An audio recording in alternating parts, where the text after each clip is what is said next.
আসসালামু আলাইকুম। প্রাইমিক্স এডুকেশনের পক্ষ থেকে সকল শিক্ষার্থী এবং শিক্ষক মণ্ডলী সকলকে শুভেচ্ছা জানাচ্ছি। নবম দশম শ্রেণীর সাধারণ গণিত সমান্তর ধারা 13.1-এর 12 নম্বর অঙ্কটা সমাধান করাবো। 12 নম্বর অঙ্কে আমাদের একটা ধারা দেওয়া আছে এবং বলা আছে এটা সমান কত। তো এখানে ধারাটির প্রথম পদ, দ্বিতীয় পদ, তৃতীয় পদ এবং লাস্টে একটা শেষ পদ দেওয়া রয়েছে। অর্থাৎ এখানে সবগুলো পদের সমষ্টি কত এটা আমাদের বের করতে হবে, কিন্তু এখানে আসলে কয়টা পদ রয়েছে সেটা কিন্তু আমাদের অজানা। অর্থাৎ আমাদের লাস্টের পদটা কততম পদ এটা আমাদের দেখে নিতে হবে। এক্ষেত্রে আমরা প্রথম সূত্রটা ব্যবহার করব, তারপর আমরা দ্বিতীয় সূত্রটি দিয়ে আমরা এই ধারাটির সমষ্টি বের করে ফেলব। প্রথমে এখানে ধারাটির প্রথম পদকে এ দ্বারা প্রকাশ করা হয়। প্রথম পদ হচ্ছে প্রথমে যেটা থাকে এটাই আমাদের প্রথম পদ, অর্থাৎ 29। ধারাটির সাধারণ অন্তর,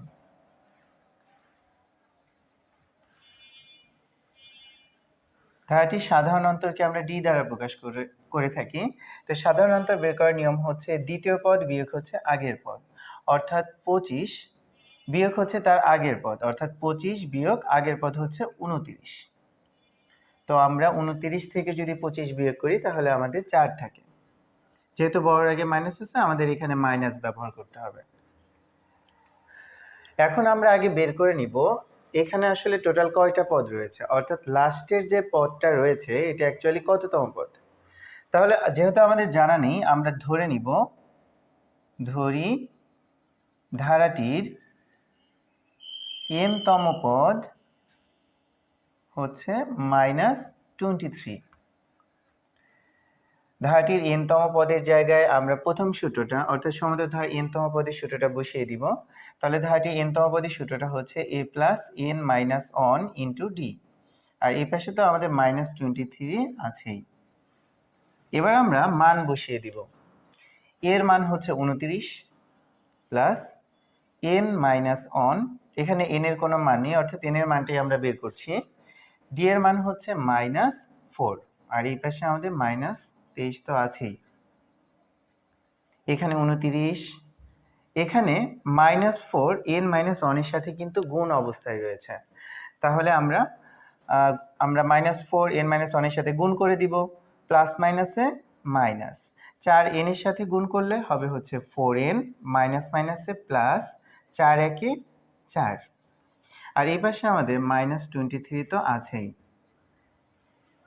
29 আর 4 যোগ অবস্থায় রয়েছে, তাহলে আমাদের 29 আর 4 যোগ করলে হবে 33, মাইনাস 4n তো আছেই, আর এই পাশে -23। আমরা এখানে -4n কে রাখবো, তার মানে এখানে আগে থেকে -23 ছিল, 33 প্লাস ছিল, এই পাশে পাঠালে মাইনাস হয়ে যাবে, অর্থাৎ -33। বাম পাশে আমাদের -4n আছে, ডান পাশে দুইটার আগে বিয়োগ আছে, অর্থাৎ আমরা এখানে যোগ করব, অর্থাৎ -56 হবে। মাইনাস মাইনাস আমাদের কাটাকাটি হয়ে যাবে, তাহলে এখানে আমাদের 4n থাকে আর এই পাশে তো 56। আমরা এখানে n কে রাখবো, n এর সাথে 4 গুণ অবস্থায় আছে। আমরা যেহেতু n এর মান বের করছি আমরা এখানে n কে রাখবো, 4 গুণ আছে, এই পাশে পাঠালে ভাগ হয়ে যাবে, অর্থাৎ 56 ভাগ হচ্ছে 4। তাহলে 56 কে যদি আমরা 4 দিয়ে ভাগ করি তাহলে থাকে হচ্ছে আমাদের 14। তাহলে n এর মানটা আমরা পেয়ে গেলাম 14। তাহলে এবার আমরা বুঝতে পারলাম যে এখানে টোটাল 14টা পদ রয়েছে। তার মানে যেহেতু আমাদের এই অঙ্কে সবগুলো পদের সমষ্টি বের করতে হবে, তার মানে আমরা এবার 14টি পদের সমষ্টি বের করব। তাহলে এবার আমরা কিন্তু এই দ্বিতীয় সূত্রটা অ্যাপ্লাই করব। তাহলে এবার আমরা লিখতে পারি, সুতরাং ধারাটির 14টি পদের সমষ্টি।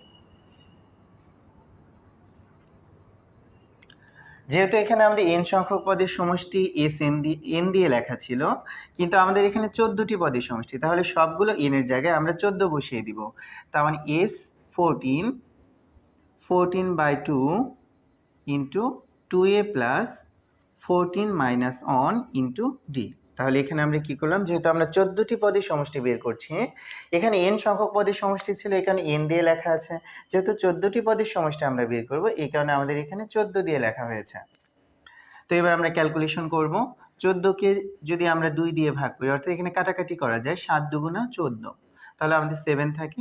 আর এখানে আমরা মান বসিয়ে দিব, 2 ইন্টু এর মান কত, এর মান হচ্ছে 29, তাহলে এর জায়গায় আমরা বসিয়ে দিব 29 প্লাস 14 থেকে 1 বিয়োগ করলে থাকে হচ্ছে 13 ইন্টু ডি, ডি এর মান কত, ডি এর মান হচ্ছে -4, তো আমরা এখানে -4 বসিয়ে দিব।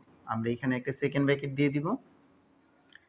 7 29-এর সাথে 2কে আমরা গুণ করব, তার মানে 29-এর সাথে 2 গুণ করলে 58 হয়, প্লাস মাইনাসে মাইনাস, 13-এর সাথে আমরা 4কে গুণ করে দিব, তাহলে 13-এর সাথে 4কে গুণ করলে হয় হচ্ছে 52, এখানে 7 তো আছে, আর এখানে গুণ, আমরা এখানে গুণ চিহ্ন ব্যবহার করতে পারি। আর 58 থেকে যদি আমরা 52 বিয়োগ করে দিই, তাহলে আমাদের 6 থাকে, 6 7 42, এটাই আমাদের অ্যান্সার।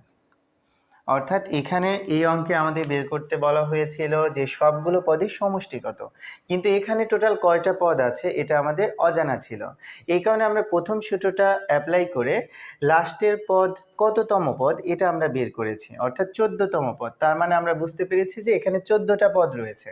এই কারণে আমরা ধারাটির 14টি পদের সমষ্টি আমরা দ্বিতীয় সূত্র দিয়ে বের করে ফেলেছি।